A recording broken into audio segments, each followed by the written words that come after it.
तामाङ समुदायको मौलिक र सांस्कृतिक महत्त्वको प्रमुख चाड सोनाम लोछार टोकियोमा हर्षोल्लासका साथ मनाइएको छ। फेब्रुअरी 2 तारिक आइतबार टोकियोको सेन्जुको स्थित एटम सेन्जुको क्लबमा पूजापाठ, शुभकामना आदान प्रदान तथा साङ्गीतिक कार्यक्रम गरी लोछार पर्व मनाइएको हो। आयोजक नेपाल तामाङ समाज जापानका अध्यक्ष कार्साङ तामाङको सभापतित्वमा भएको लोछार कार्यक्रमको लामा गुरुबाट पूजापाठका साथै जापानको लागि नेपाली राजदूत डाक्टर दुर्गाबहादुर सुवेदीले दीप प्रज्वलन गरी उद्घाटन गर्नुभयो। कार्यक्रमका प्रमुख अतिथि समेत रहनुभएका राजदूत डाक्टर सुवेदीले लोछार पर्वको शुभकामना दिँदै भन्नुभयो, म पनि आज एक दिन तामाङ हुन पाएकोमा गर्व लागेको छ। र यो आज यो राजदूत डाक्टर दुर्गाबहादुर तामाङ आज हजुरहरूसँग उभिएको छ। आज कर्साङजीले मलाई 2 वर्ष अगाडि नै बोलाउँदाखेरि दुर्गाबहादुर तामाङ दाई भनेर बोलाउनु भएको थियो। म दुर्गाबहादुर तामाङ नै हुन चाहन्छु, म हजुरहरूको आफन्त हुन चाहन्छु, हजुरहरूको अभिभावक हुन चाहन्छु, हजुरहरूको साथी हुन चाहन्छु। म तामाङ हुनुमा गौरव गर्छु, तपाईहरू सबैजना तामाङ हुनुमा गौरव गर्नुहोस्।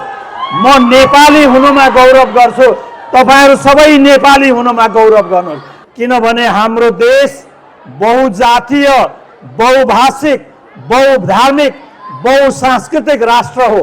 त्यसैले तामाङ जाति हुनुमा, तामाङ जातिको संस्कृति हुनुमा, तामाङ जातिको सभ्यता हुनुमा, तामाङ जातिको परिकार हुनुमा, तामाङ जातिको पहिचान हुनुमा हामीले हर्ष पनि गर्नुपर्छ, हामीले गौरव पनि गर्नुपर्छ।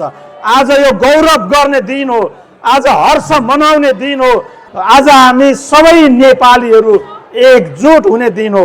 सोनाम लोछार सबै नेपालीहरूको पर्व हो, सबै नेपालीहरूको पर्व हो। यो नेपालको राष्ट्रिय पर्व हो र नेपालीहरूको महान सांस्कृतिक पर्व हो।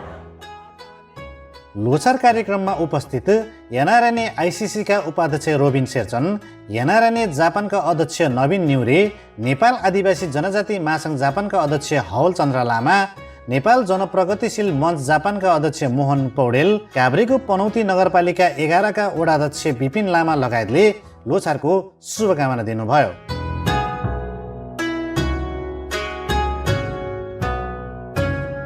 नेपाल तामाङ समाज जापानका प्रवक्ता बलराम थिङ तामाङले सञ्चालन गर्नुभएको औपचारिक लोछार कार्यक्रममा नेपाल तामाङ समाज जापानका सचिव मनिता मोक्तान तामाङले स्वागत मन्तव्य राख्नुभएको थियो। त्यसैगरी समाजका पूर्व अध्यक्षहरू कुमार मोक्तान र रुबिना तामाङले लोछार पर्वको महत्त्वबारे जानकारी गराउनुभयो। साङ्गीतिक कार्यक्रम भने मेन्दो लामाले समेत सञ्चालन गर्नुभएको थियो। सोनाम लोछारको अवसरमा आयोजित बृहत सांस्कृतिक कार्यक्रम 2025मा नेपालबाट आमन्त्रित चर्चित मोडल तथा डान्सर यङ्गी दोङको बेजोड प्रस्तुति रह्यो। जापानमै बसोबास गर्ने कलाकारहरू जनक थोकर, अनिल लामा, कर्म दोङ, कुमार गुरुङ, गङ्गा योन्जन, सागर पाखरिन, तिलक लामा, प्रकाश ग्लान तामाङ, शर्मिला तामाङ, प्रज्वल दोङ लगायतले गीत गाउँदा कार्यक्रमका सहभागीहरू खुलेरै रमाएका थिए। त्यसै गरी डान्सरहरू अमिर मोक्तान, सबिन लामा, अनिल मोक्तान, दीपक तामाङ, महेन्द्र घलान, पासाङ तामाङ, सुरज अरियाल, राजकुमार छेत्री, लक्ष्मी वाइबा मोक्तान, सुमित्रा तामाङ, सञ्जिता तामाङ, नवीन तामाङ, सङ्गीता दोङ, सङ्गीता थोकर, निशान लामा, प्रेरिका बोल र अमृता लो लगायतको नृत्यले कार्यक्रम थप रोमाञ्चक बनेको थियो।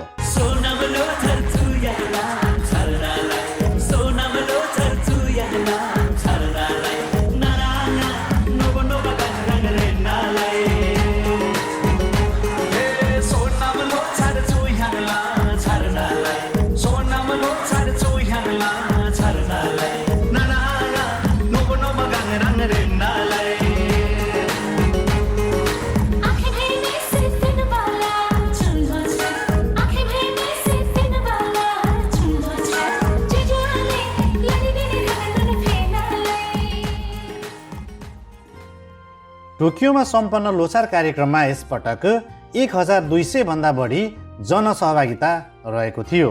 यो सन् 2009 मा स्थापना भएको नेपाल तामाङ समाज जापानको इतिहासमा नयाँ रेकर्ड बन्न पुग्यो। यो सहभागिताले जापानमा तामाङ समुदाय बीचको एकता र आफ्नो संस्कृति पर्वप्रतिको प्रेमलाई प्रगाढ बनाएको छ।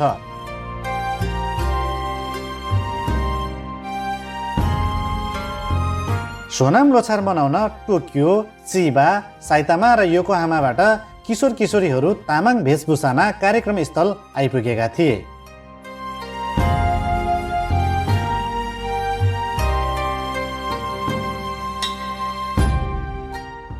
सोनाम लोछार तामाङ समुदायले माघ शुक्ल प्रतिपदाका दिन नयाँ वर्षको रूपमा मनाउने गर्छन्।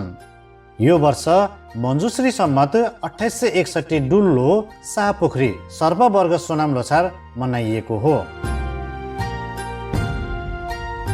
लोछार जापानको 7 ठुलो सहरहरूमा विभिन्न कार्यक्रम सहित भव्यताका साथ मनाइएको हो। सोनाम लोछार सिङ्गो तामाङको मात्र होइन, सिङ्गो नेपालीको भइरहेको छ। सिङ्गो संसारभरि यो लोछार मनाउँदै कार्यक्रमहरू भइरहेको छ। यो लोछार कार्यक्रम एउटा तामाङहरूको एउटा सांस्कृतिक आन्दोलनमा डेभलप भइसकेको छ। त्यसैले आगामी आउने पुस्ताहरूले, आउने छोराछोरीले, बच्चा नाति नातिहरूले हाम्रो भाषा सिकाउनुहोस्, हाम्रो वेशभूषा सिकाउनुहोस्, हामीले खाएको खानाहरूको प्रचार गर्ने कुराहरू सिकाउनुहोस्। त्यो नै हामी तामाङहरूको संस्कार हो, संस्कृति हो, भाषा हो। त्यसले सबैले डेभलप गर्न नभुल्नु होला। त्यसैले हामीले सबै ठाउँमा जुन जहाँ जे जग्गाबाट भए पनि आफ्नो संस्कार नभुल्नु होला। प्रकृति प्रेमी समुदायको रूपमा चिनिने तामाङहरूले सोनाम लोछारको अवसरमा कुल पूजा र प्रकृतिको पूजा गर्ने गर्दछन्।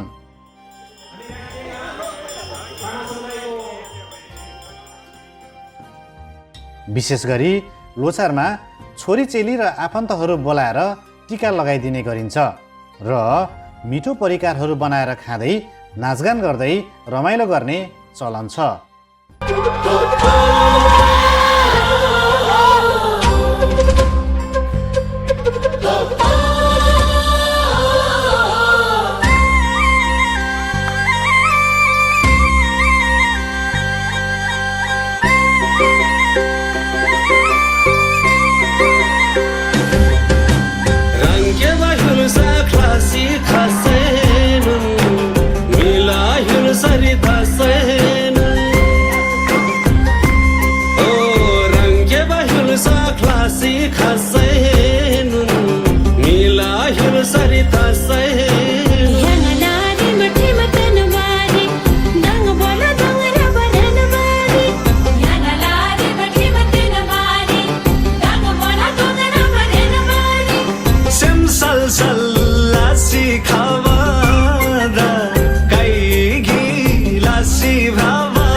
सिंह स्वर बर्थन हुन्